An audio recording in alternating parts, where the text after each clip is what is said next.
Hi, it's Rich Hoffman here.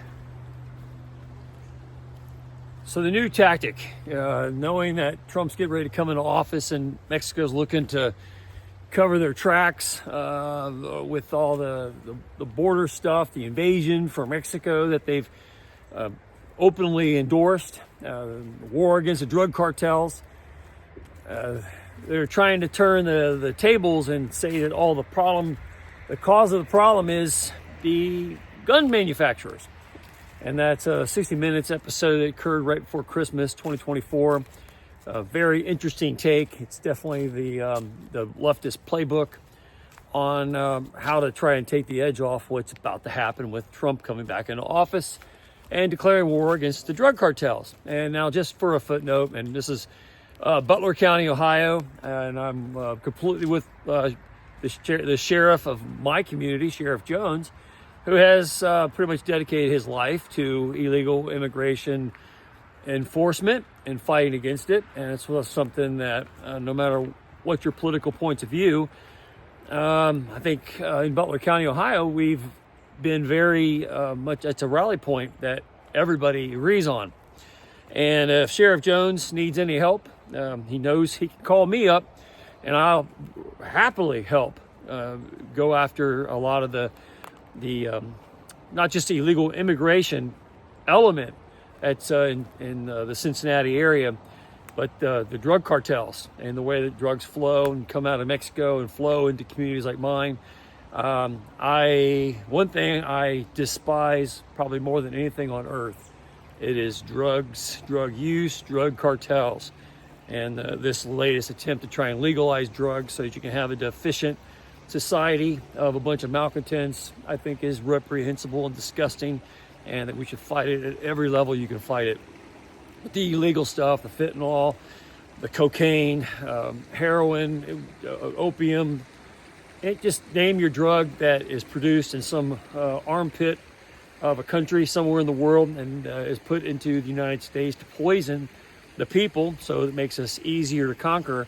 I find it reprehensible, and it should be fought like any war because the intention is clearly detrimental.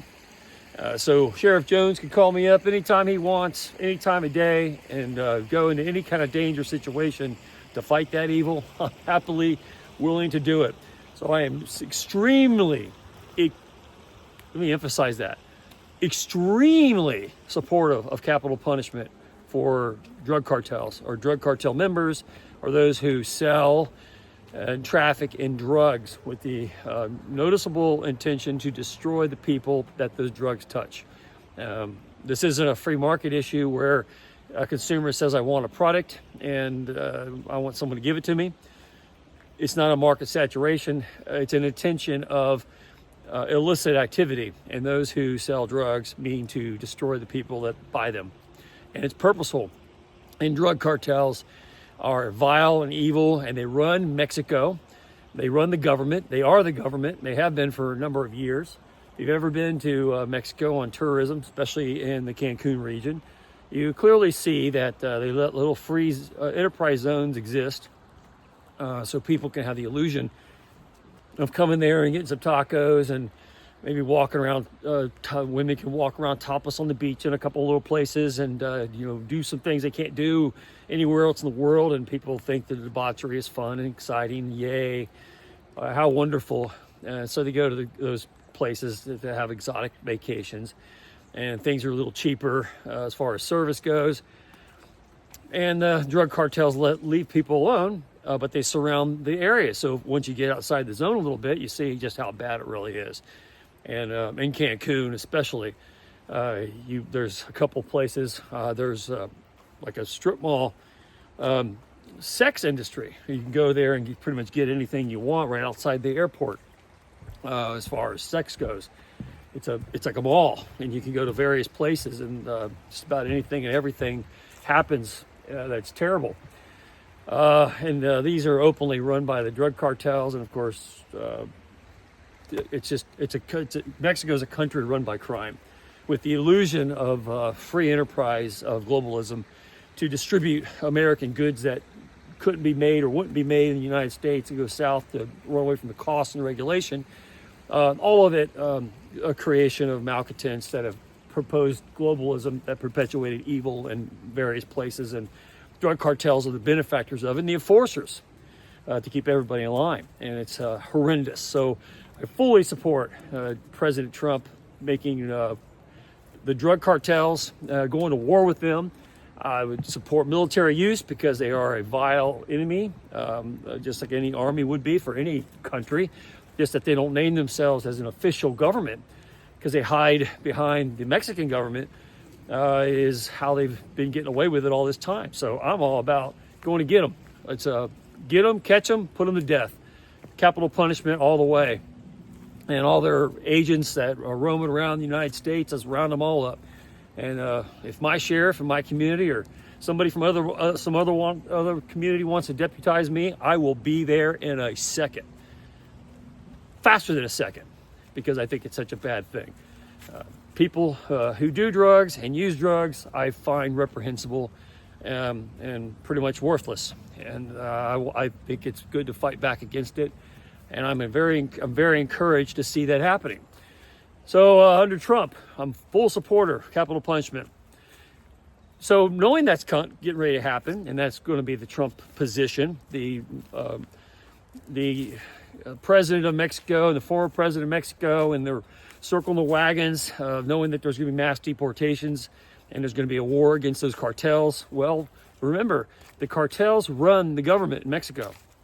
So they use their spokesman, just like in the United States, it's been Biden who's been the spokesman for globalism and illicit criminal activity all over the world, sponsored by China to poison the world so they can rise and be the dominant players on the global marketplace. They're doing that in Mexico now, and they're trying to turn the tables by getting some of these soft left-wing attorneys to attack the gun industry, especially along the border in Arizona. Now, the solution to it all, just make Mexico a state. If you made Mexico a 51st state or a 52nd state, make Canada a 51st state, go ahead and make Puerto Rico a state. I'm all about all that stuff. Because I will say, if you have a crackdown on election fraud, you won't get Democrats. You'll get Republicans. You don't have to worry about the balance of power shifting over to Democrats if you make it a state. Make them a state. Because we don't have gun problems in the United States. We have occasional provocateurs, and these days it seems to be transsexual people who just can't live in society that snap and go on mass shooting sprees. It's usually imbalanced people who do that. But taking guns, doing the gun control issue is what 60 Minutes was advocating for, as if that was a solution to the gun violence of the drug cartels. Well, just don't give them guns and they won't be so violent. They'll find a stick, they'll find a rock, they'll find a knife, they'll make guns, 3D printed guns. They will get guns, and access to guns is not the problem. And Smith & Wesson is one of the great companies in the United States, and naming them in a lawsuit that Mexico is filing against the United States, which is going to go nowhere. It's not going to change gun control at all, and it shouldn't. And Smith & Wesson needs as much immunity as possible, and the more guns you have in society, the better it is, because you can't have these governments like Mexico and these drug cartels that run those governments, like they do in Mexico, in charge. People need more guns. And ironically, the point they were trying to make is take guns away from society. Look at Mexico. What a wonderful place. They have one gun store in the entire country, and it's heavily regulated. That's what should happen in the United States. Wrong. That's why they have problems. If everybody had guns in Mexico, all the citizens had guns, like, you can't see the houses here, but there's houses around where I'm doing this video. Almost everybody has a gun in the house. Almost everybody is heavily armed. And you don't have a lot of that crazy violence, and the drug cartel people have to stay underground when they do deal, because they'll get shot, they'll get killed. If you made Mexico a 51st state and put it under American ideology, and all those poor people that are being constantly pillaged by cartel violence, the cartel violence happens because not enough people have their own guns. Only the drug cartels have them. So it's an imbalance. And yeah, sure, they can cross the border because the border has been porous. They buy guns in Arizona from gun manufacturers, or they have their people who buy them for them and then give them to the drug cartels and take them back into Mexico and use them for gun violence. That's because not enough good people have the guns. So it allows and empowers those drug cartels to run and take over. Though, for the fact that they have only one gun store in all of Mexico tells you what the problem is, but that's not the way 60 Minutes positioned it. It's a left-wing argument against Trump's war against the cartels. This is the cartel speaking through the Mexican government, and a couple soothsaying attorneys who want to try and change and frame the fight, trying to get ahead of Trump before he gets in office and has mass deportations and starts going after the cartel members with military force. So that's what they're up to. And it's disingenuous and nasty, but it shows you kind of where the battle's headed in 2025 and how the political left and the globalists in general are trying to turn the tables on the violence and make it all about the gun companies. If it wasn't for the gun companies, we wouldn't have, the drug cartels wouldn't have guns, and they wouldn't be so violent and terrible. That's completely incorrect. Guns were invented to keep violent people who tend to go that way in the vacuum of authority and those situations being turned on them. When violence is a one-way street, they tend to exploit it for all they can, and they'll use any weapon they can get, even if it's a log from a tree. They'll beat people over the head with it every chance, every opportunity they get to do so. So taking guns away, or having only one side have guns, not having enough gun stores, is part of the problem. And if Mexico had as many gun stores as the United States had, and everybody at every community had them, the drug cartels would not be as powerful as they are in Mexico. And that's the solution. My ultimate statement would be to destroy all the drug cartels and make Mexico a 51st state, and that would solve all the problems. The second thing is go ahead and tighten up the border security, keep the free flow going back and forth. That'll help solve the problem a lot.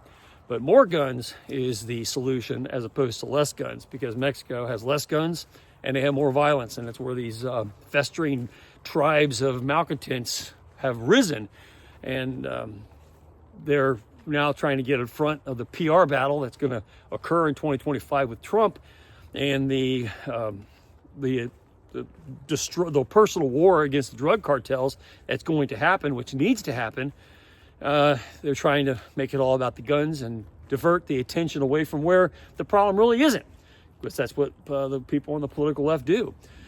Mexico is a socialist country, a communist country, essentially. The new president is even more radical socialist than the previous guy, and they're never responsible for the bad things they do to themselves. They just defer it to things that aren't really the problem, which in this case it's guns and gun manufacturers in the United States. Drug cartels are going to do violence because that's what they do, and they're going to intimidate and harass and do it because they don't have a government that keeps them under control. They're in control of the government, and that's what the problem has been all along, and that's why war against them has to occur. And anything I can do to help, give me a call.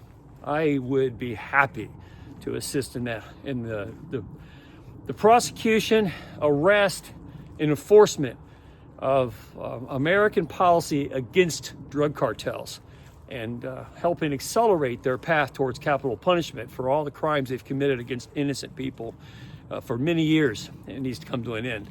And going after the gun companies that make guns that they may take and use for their own benefit, I would say an expansion of that to put it in the hands of more people who can keep those drug cartels from roaming about with all the power they have in Mexico, is the way you got to go. And I'd say that's the ultimate solution that we're going to be embarking on.